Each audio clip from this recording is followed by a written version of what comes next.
Bien, para la antropología social, reconoce al hombre, al ser humano, como un ente biológico, pero que no se puede desligar de su ser social. Pues en la sociedad donde precisamente se constituyen los individuos. ¿Qué quiere decir esto? De que independientemente que hay factores biológicos, o sea, la gente no está destinada aún a ser adictos. Nosotros estamos programados, no destinados. La cultura te programa a desenvolverte en una sociedad de consumo. ¿Y cuáles son estos mecanismos que utiliza la sociedad? Los medios de comunicación, la constante publicidad, el estilo de vida que te hace seguir ese patrón. Entonces uno vive en una carrera constante de consumo. Entonces, me imagino que a todos les ha pasado que estamos en una constante insatisfacción. Porque cuando ya tienes cuando no tienes casa, quieres luchar por la casa. Bueno, ya tienes la casa. Cuando ya no es la casa, es el piso. Hay que cambiar la cerámica.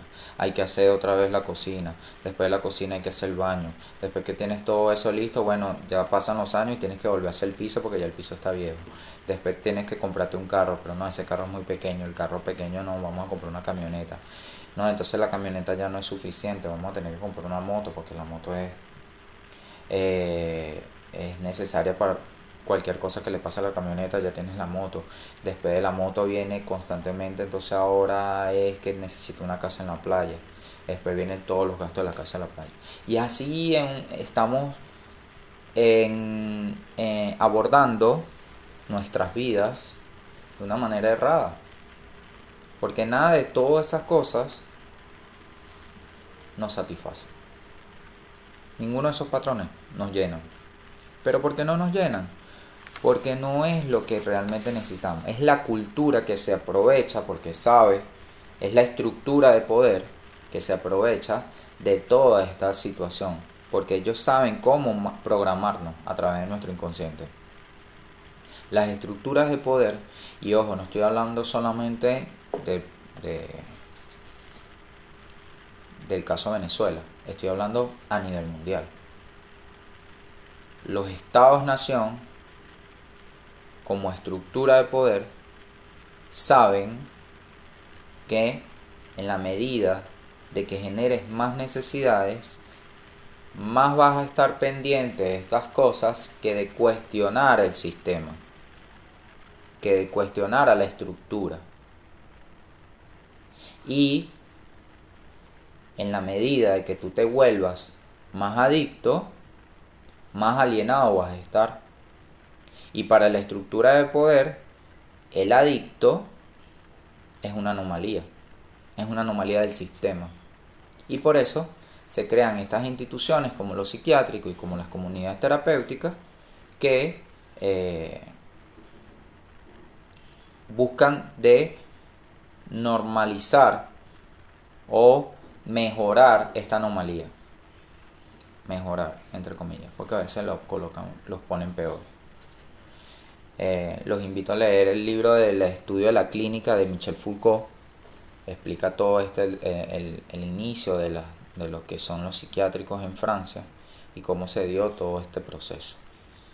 Otro libro también importante de Michel Foucault es el de Vigilar y Castigar, que bueno, eso lo vamos a explicar en otro taller que estoy armando y que muy pronto se les va a dictar sobre lo que es la antropología del poder. Vale, una de las cosas que a mí me motivaron a hacer esta investigación fue que siendo la adicción un problema social, la antropología en Venezuela nunca la había tomado en cuenta. Yo no conseguí investigaciones dentro de la antropología aquí en Venezuela. Entonces, Yo decía, bueno, siendo esto un fenómeno social, ¿por qué la antropología no lo ha abordado? Yo fui el primero que abordó este fenómeno en Venezuela, dentro de la antropología, ojo, claro.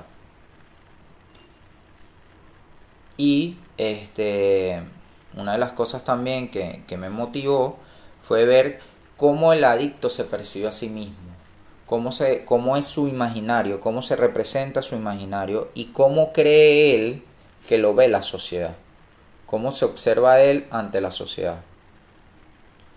Nosotros pretendemos aportar elementos metodológicos para que se abran investigaciones en el área de las adicciones. Tenemos conceptos importantes que definir en esta investigación. El primer concepto que vamos a abordar es el caso de las adicciones. Me gustaría leerlo textual, que se definen en el área de la salud, de la medicina, ¿verdad? La define como una enfermedad crónica y recurrente del cerebro que se caracteriza por la búsqueda y el consumo compulsivo de drogas, a pesar de sus consecuencias nocivas. Se considera una enfermedad del cerebro porque las drogas modifican este órgano, su estructura y funcionamiento se ven afectados. ¿Qué vamos a ir haciendo? Mientras que le voy leyendo estos conceptos, voy a irlos comparando con el concepto dentro de la antropología. Dentro de la antropología, las adicciones, si bien es cierto, es una enfermedad, pero nosotros pudimos demostrar de que no son enfermedades crónicas, que son enfermedades curables. ¿Por qué? Porque, como diría Popper, con su teoría de falsación, si con uno solo, con que rompa la teoría se derrumba.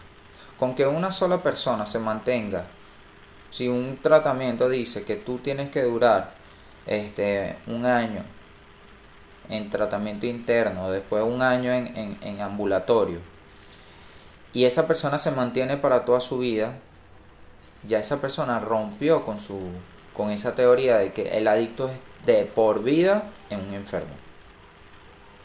De por vida. Cuando las personas entran en adicciones fuertes, que caen en estados psicóticos, ya es otra problemática, ya es otra patología. Y ya lo que se tiene que abordar es la psicosis, más que la adicción como tal.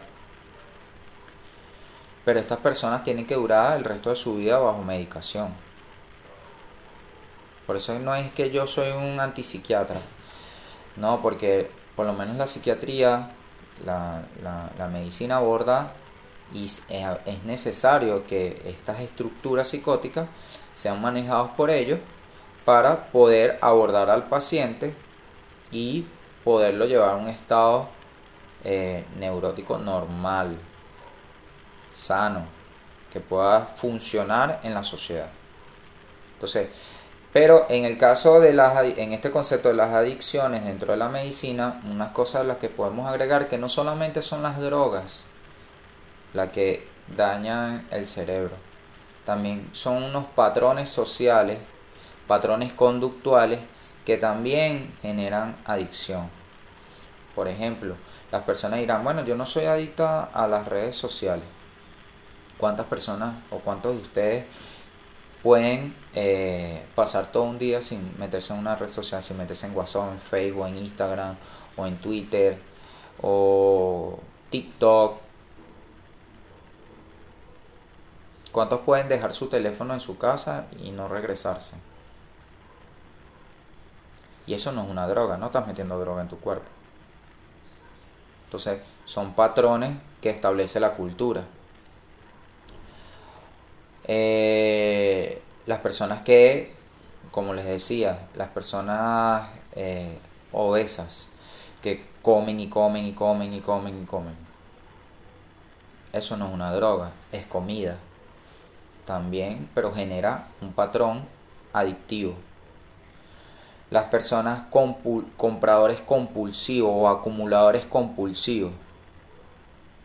Ellos no meten droga en su cuerpo, pero que intentan llenar el vacío, el agujero que les explicaba en un principio, con materiales, con cosas materiales.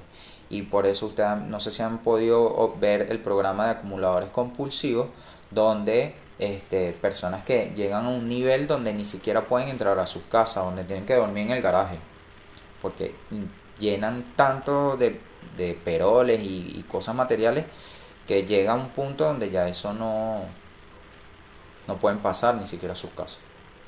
Entonces es otra forma gráfica, visual, de poder ver cómo la adicción afecta a una persona. También vemos como que la adicción, dentro de la antropología de la adicción, como que todo aquel patrón que te saca de tu vida normal y rutinaria. Tú tienes que darte cuenta cuando estás en un patrón adictivo, cuando tú dejas de hacer cosas normales como dormir, comer. Un ejemplo también importante de las personas que entrenan, que van al gimnasio. Cuando ya todo eso se convierte en tu vida, ¿verdad? De una manera compulsiva o pulsional, ya eso generan patrones adictivos, donde ya te alejas de todas las demás cosas por solamente dedicarte a eso.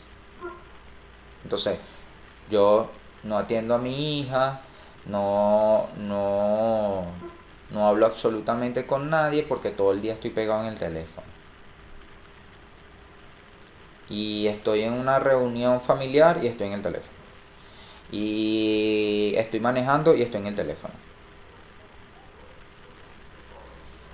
Otro concepto importante es el de drogas. La medicina lo define como toda sustancia natural o sintética cuyo consumo puede producir dependencia, estimulación o depresión del sistema nervioso central y desencadenar trastornos en la función del juicio, del comportamiento o del ánimo de la persona. Dentro de la antropología, las drogas o las sustancias es un significante. Pero es un significante que cambia de significado dependiendo del contexto que se ubique. Por lo menos hay culturas indígenas que para sus rituales utilizan el yopo, que es una sustancia. Pero han habido personas que visitan estas comunidades indígenas y quieren, se traen, muchas veces lo hurtan, estas sustancias, y ya descontextualizan ese elemento, ese significante. Entonces, la ayahuasca, otro ritual indígena, cuando ya lo sacas del ritual para tu consumo personal, ya el significado cambia totalmente. Para una persona que jamás en su vida haya consumido marihuana, la sustancia tiene un significado totalmente diferente a una persona que sí la haya probado.